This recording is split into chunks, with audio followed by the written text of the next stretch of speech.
Assalamualaikum warahmatullahi wabarakatuh. Halo semuanya, perkenalkan nama saya Ajeng Fatia Nurkanita dari Ilmu Kesehatan Masyarakat kelas B, Fakultas Kesehatan Masyarakat Universitas Sriwijaya.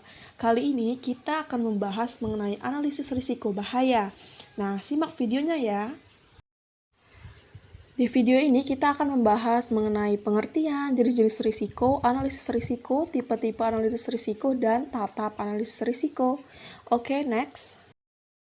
Baiklah, yang pertama adalah pengertian. Di dalam konsep keselamatan dan kesehatan itu ada yang namanya hazard dan risiko. Hazard adalah semua sumber, situasi, ataupun aktivitas yang berpotensi menimbulkan cedera dan atau penyakit. Jadi hazard itu diartikan suatu hal yang memiliki potensi untuk mengakibatkan cedera itu sendiri. Kemudian ada risiko. Risiko adalah potensi kerugian yang bisa diakibatkan apabila terdapat kontak dengan suatu bahaya. Jadi ada sesuatu yang berpeluang untuk terjadinya suatu kerugian seperti kematian, kerusakan, atau sakit yang dihasilkan karena bahaya itu. Di dalam konsep risiko itu, jika ada exposure atau manusia, itu maka akan mengakibatkan risiko. Jadi jika genangan air itu ada manusia atau orang yang berjalan, maka itu akan mengakibatkan sebuah risiko, dan jika genangan air itu tidak ada exposure-nya, maka tidak akan terjadi sebuah risiko. Nah, selanjutnya itu ada jenis-jenis risiko. Risiko itu ada keselamatan kerja, kesehatan kerja, lingkungan, finansial, dan publik. Nah, untuk keselamatan kerja dan kesehatan kerja itu risikonya muncul dalam kegiatan yang berhubungan dengan aspek manusia, peralatan, material, dan lingkungan kerja. Nah, risiko ketiga ini dikaitkan dengan hal yang negatif seperti kecelakaan terhadap pekerja dan aset perusahaan.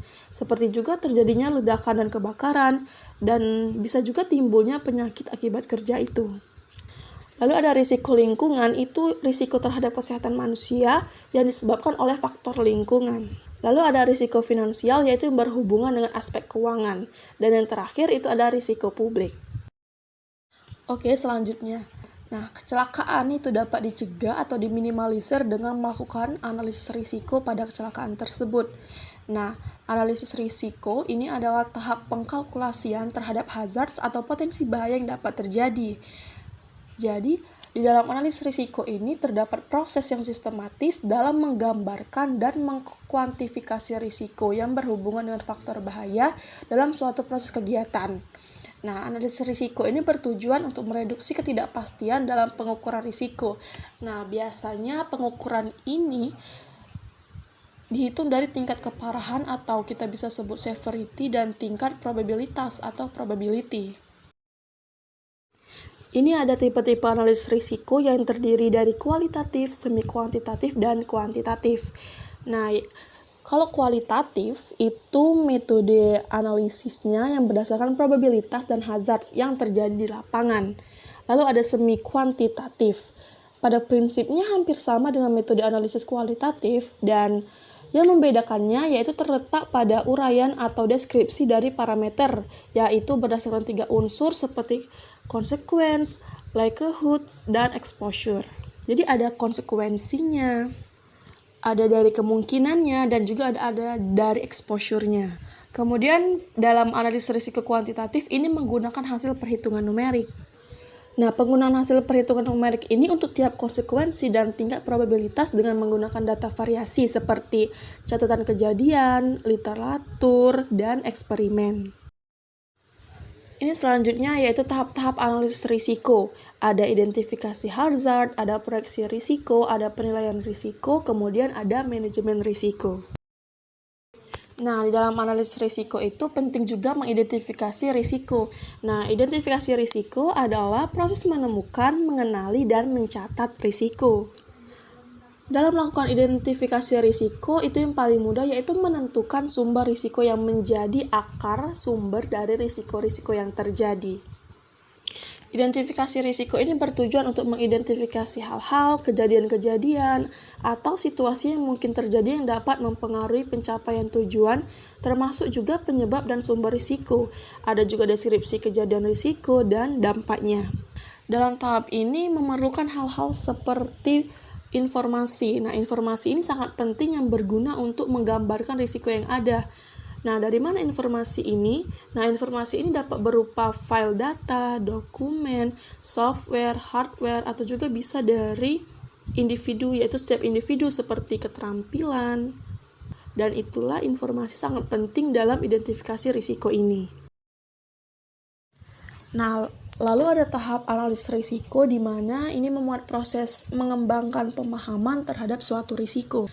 Risiko itu adalah perwujudan potensi bahaya yang mengakibatkan kemungkinan kerugian menjadi lebih besar. Nah, jadi tergantung dari cara pengelolaannya. Tingkat risiko itu mungkin berbeda dari yang paling ringan atau rendah sampai ke tahap yang paling berat atau tinggi. Nah, melalui analisis semua potensi bahaya dan risiko, diupayakan tindakan minimalisasi atau pengendalian agar tidak terjadi bencana atau kerugian lainnya. Jadi risiko ini diukur dalam kaitannya dengan kecenderungan terjadinya suatu kejadian dan konsekuensi atau akibat yang dapat ditimbulkannya. Jadi dalam analisis risiko ini perlu mengamati konsekuensi dan juga mengamati likelihood-nya atau kemungkinan. Kemudian baru kita bisa menghitung risiko itu. Selanjutnya itu ada tahap penilaian risiko. Nah, setelah mendapatkan hasil identifikasi hazard and risk, itu dilakukan penilaian risiko sehingga dapat segera diketahui tingkat risiko yang dialami itu dapat diterima atau tidak. Berdasarkan hasil analisa itu dapat ditentukan peringkat risiko sehingga dapat dilakukan pemilihan risiko yang memiliki dampak besar dan risiko yang ringan atau dapat diabaikan. Di dalam penilaian risiko, setelah menentukan nilai likelihood dan konsekuensi dari masing-masing sumber potensi bahaya, maka langkah selanjutnya adalah mengalihkan nilai likelihood dan konsekuensi sehingga diperoleh tingkat bahaya atau risk level pada risk matrix, yang mana nantinya akan digunakan dalam melakukan perankingan terhadap sumber potensi bahaya, yang akan dijadikan acuan sebagai rekomendasi perbaikan, apa yang sesuai dengan permasalahan yang ada. Dan penilaian risiko itu sendiri dilakukan dengan menggunakan risk matrix seperti pada gambar ini. Jadi kita bisa menggunakan matriks risiko yang ini, kemudian dapat dihitung skor risiko dan prioritas untuk melakukan perbaikan. Nah, untuk menghitung skor risiko itu yaitu risiko sama dengan probabilitas itu dikali dampak atau tingkat keparahan yang ada. Yaitu seperti slide yang ada pada slide sebelumnya, yaitu risiko sama dengan probability dikali dampak, yaitu tingkat keparahannya.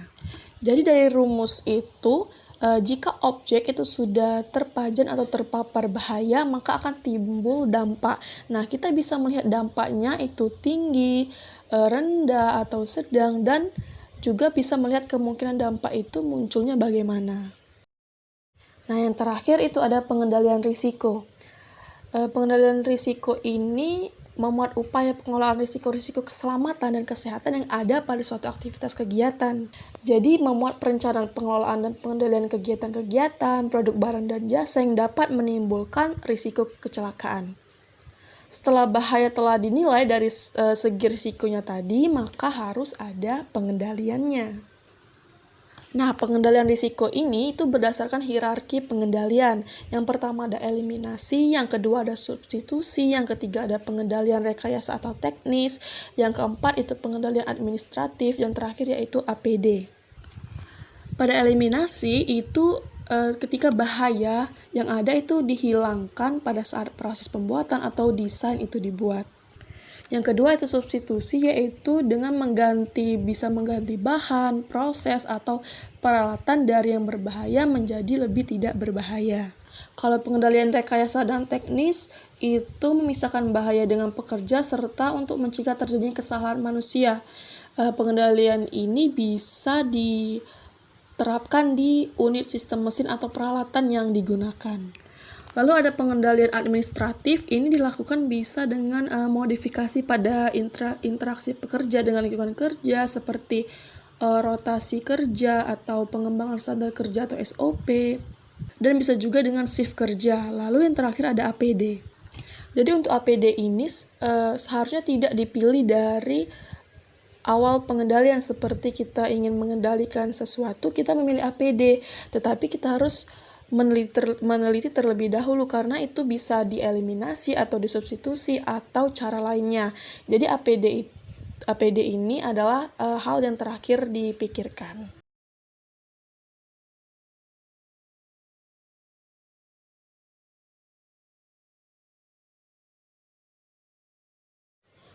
Baiklah, inilah materi yang dapat saya sampaikan.